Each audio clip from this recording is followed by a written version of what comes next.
All right, let's talk about something that so many of us feel, but maybe don't always talk about.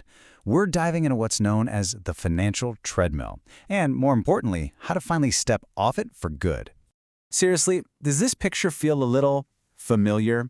You know the feeling. You're working hard, you're putting in the hours, payday comes, you pay all the bills, and then suddenly you're right back where you started. It's like you're running and running, but the scenery never, ever changes. And this just nails it, doesn't it? It's that quiet hum of anxiety in the background, that feeling that your money has this magic trick where it just vanishes into thin air. It's so frustrating, and trust me, you are not the only one feeling this way. So yeah, let's give this thing a name, the financial treadmill. It's that sensation of putting in all this effort without making any real forward progress. But look, here is the most important thing I want you to hear today. Feeling this way is not a personal failure. It is not your fault. This is the absolute key. Most of us aren't on this treadmill because we're lazy or bad with money. We're on it because we're confused. We genuinely don't get why all of our hard work isn't adding up to stability. And that confusion? Well, it's the perfect environment for some really unhelpful habits to take root. So, where do these habits even come from? Well, they don't just pop up out of nowhere. We actually learn them. We see them all around us, from friends, family, online, until they start to feel totally normal, even though they're the very things keeping us stuck in place. I mean, just look at this list. On their own, none of these feel like a huge deal, right? That little treat-yourself purchase after a stressful day? Putting the groceries on the credit card till next month? It's what everyone does. It feels normal. And that right there, that is the real danger. This isn't about some single catastrophic financial mistake. Nope, it's about 1,000 tiny little decisions that just stack up over months and years. And what they're stealing isn't just your money, it's something way more valuable, your time. Okay, so that's the problem. How in the world do we get off this thing? Well, it really comes down to one single powerful idea. This is the aha moment that can honestly change everything for you. Here it is.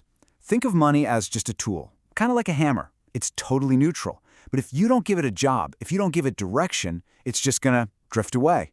It'll follow the path of least resistance, straight to impulse buys, random subscriptions, you name it. But when you tell it what to do, that's when it stops vanishing and starts building something real. You know, to really get this, let's think about money like it's water. It's a great metaphor because their behavior is actually pretty similar. Just check out this comparison. Without any direction, your money is like water spilled on the floor. It goes everywhere, it makes a mess, it evaporates almost instantly, and it just leaves you with this low-grade stress. But when you create channels for it, even really small ones, it starts to flow exactly where you want it. It gathers, it accumulates, and that accumulation is what creates genuine stability. I love this quote because it's so blunt and so true. We can't just cross our fingers and hope we have money left at the end of the month. Hope is passive. Giving your money a job, that is an active choice. Now, I know what a lot of you are probably thinking. When you hear giving money direction, your mind immediately jumps to painful budgets, complicated spreadsheets, and just restriction, saying no to everything fun. But that is a total misunderstanding of what financial control is really about. This is the big mindset shift, right here. Control is not about restriction. It's about clarity. It's literally like turning on the lights in a dark room. Once you can actually see where your money is going, the guessing game stops. And when you stop guessing, you start making way better decisions almost automatically. And that's the magic of it, really. You don't actually need some kind of iron-willed discipline. You just need awareness. Because once you're aware, your choices naturally become more intentional. You start deciding what you want your money to do for you, instead of just wondering where it all went. So let's put it all together. The path off the financial treadmill isn't about some secret investment trick or suddenly making a ton more money. It's a journey.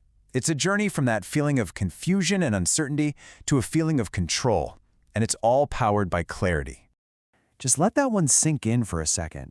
Being good with money is not something you're born with. It isn't luck. It is a skill. It's a set of behaviors that anyone, and I really mean anyone, can learn.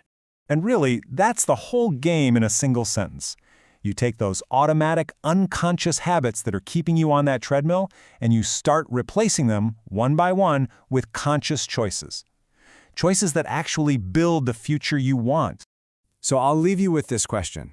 Don't try to fix everything at once. That's overwhelming. Just ask yourself, what is the one small thing, the one area of your finances where you can bring just a little more clarity, a little more awareness starting right now? Because that's it. That's where the journey begins.